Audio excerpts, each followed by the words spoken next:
Lições da Bíblia. Apresentação: Leandro Quadros. Vamos continuar estudando sobre a primeira viagem missionária do apóstolo Paulo e desta vez vamos analisar sobre alguns eventos que ocorreram quando ele se dirigiu para uma localidade chamada Listra. Vou ler para você Atos capítulo 14 a partir do verso 8. Em Listra costumava estar assentado certo homem, aleijado, paralítico desde o seu nascimento, o qual jamais pudera andar. Esse homem ouviu falar Paulo que, fixando nele os olhos e vendo que possuía fé para ser curado, disse-lhe em alta voz: apruma-te direito sobre os pés. Ele saltou e andava. Quando as multidões viram o que Paulo fizera, gritaram em língua licaônica, dizendo: os deuses em forma de homens baixaram até nós. A Barnabé chamavam Júpiter e a Paulo Mercúrio, porque era este o principal portador da palavra. O sacerdote de Júpiter, cujo templo estava em frente da cidade, trazendo para junto das portas touros e grinaldas, queria sacrificar juntamente com as multidões. Porém, ouvindo isto, os apóstolos Barnabé e Paulo, rasgando as suas vestes, saltaram para o meio da multidão, clamando: senhores, por que fazeis isto? Nós também somos homens como vós, sujeitos aos mesmos sentimentos, e vos anunciamos o evangelho, para que dessas coisas vãs vos convertais ao Deus vivo, que fez o céu, a terra, o mar e tudo o que há neles. Perceba, amigo ouvinte, que aqui o incidente foi muito interessante. Havia um homem lá, aleijado, provavelmente um mendigo, e Deus usa o apóstolo Paulo e Barnabé para curar aquele homem. E como que o povo reagiu? As multidões ficaram tão impressionadas com o milagre que acharam que Paulo e Barnabé eram deuses gregos. Eles achavam que Barnabé era Zeus, o deus supremo do conjunto de deuses gregos, e pensavam que Paulo era Hermes, o assistente e porta-voz de Zeus. E as pessoas chegaram ao ponto de quererem oferecer sacrifícios para eles. Um poeta latino chamado Ovídio, que viveu entre 43 a 17 ou 18 anos de Cristo, ele já tinha registrado uma lenda de que esses dois deuses, disfarçados de homens, haviam visitado uma cidade na mesma região. Então, esta lenda nos ajuda a entendermos um pouco da reação da multidão. Eles achavam que Paulo e Barnabé eram esses deuses em forma de homens para terem realizado um milagre tão grande. E o apóstolo Paulo e Barnabé, obviamente, ficaram extremamente preocupados com aquela ignorância tremenda. Eles rasgaram as vestes em sinal de dor, de tristeza, de remorso, de espanto, para poder impressionar inclusive as pessoas.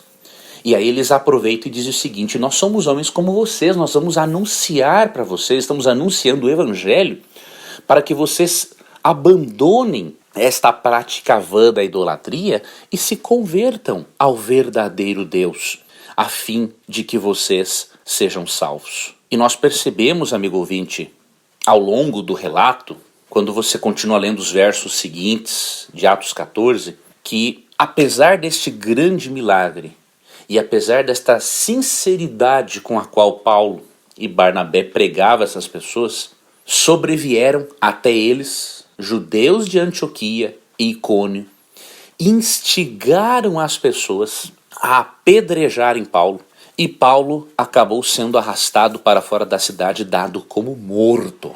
Você perceba, amigo ouvinte, os desafios que um filho de Deus enfrenta quando está em oposição às trevas. Deus havia acabado de usar o apóstolo Paulo e Barnabé. Um milagre poderoso havia sido feito. Mas Satanás usou pessoas para tentar matar o apóstolo Paulo. O apedrejaram. Mas você acha que Paulo permitiu que o apedrejamento o impedisse de continuar? Não. Paulo, muito machucado, com muitas dificuldades, saiu da localidade, foi se restabelecendo física e emocionalmente. E Paulo depois continua pregando o evangelho. Amigo ouvinte, se Paulo após um apedrejamento Se Paulo, depois de estar quebrado, ele não permitiu que isso atrapalhasse de pregar, é uma vergonha quando permitimos que um probleminha de tão menor intensidade nos atrapalhe de falar de Jesus. É vergonhoso que muitas pessoas saiam da igreja simplesmente porque se desentenderam com o irmão. E se tivesse sido apedrejadas dentro da igreja? Aí iam deixar de crer até mesmo em Deus? Precisamos, amigo ouvinte, ter força espiritual e maturidade emocional para deixarmos de lado os mimimis e pararmos com esses mimimis que só nos levam para longe de Deus. Por qualquer mimimi, por qualquer coisinha, as pessoas, eu não vou mais na igreja, eu não vou mais pregar o evangelho. É vergonhoso quando comparamos esse tipo de postura com a de Paulo, que mesmo tendo sido apedrejado, quebrado, machucado, se restabeleceu física e emocionalmente e continuou na missão dele.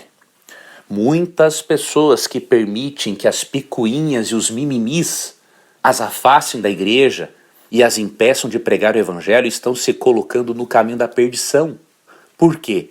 Se hoje não conseguem enfrentar dificuldades pequenas, imagine se vão resistir pouco antes à volta de Cristo, quando houver um decreto de morte, de acordo com Apocalipse 13, para perseguir aqueles que quiserem permanecer fiéis a Cristo. Então, amigo ouvinte, deixemos de lado o mimimi, nos fortaleçamos em Cristo, porque se não fomos fortes hoje, jamais seremos fortes amanhã. Se você gostou do programa de hoje, você pode recebê-lo todos os dias em seu celular, por meio do WhatsApp. Acesse adv.st/Rádio Novo Tempo e faça o seu cadastro. É simples, rápido, seguro e você poderá receber diariamente os áudios do programa Lições da Bíblia para compartilhá-lo com outras pessoas. Então acesse adv.st/Rádio Novo Tempo. Um abraço e até o nosso próximo encontro. Você ouviu Lições da Bíblia. Apresentação: Leandro Quadros.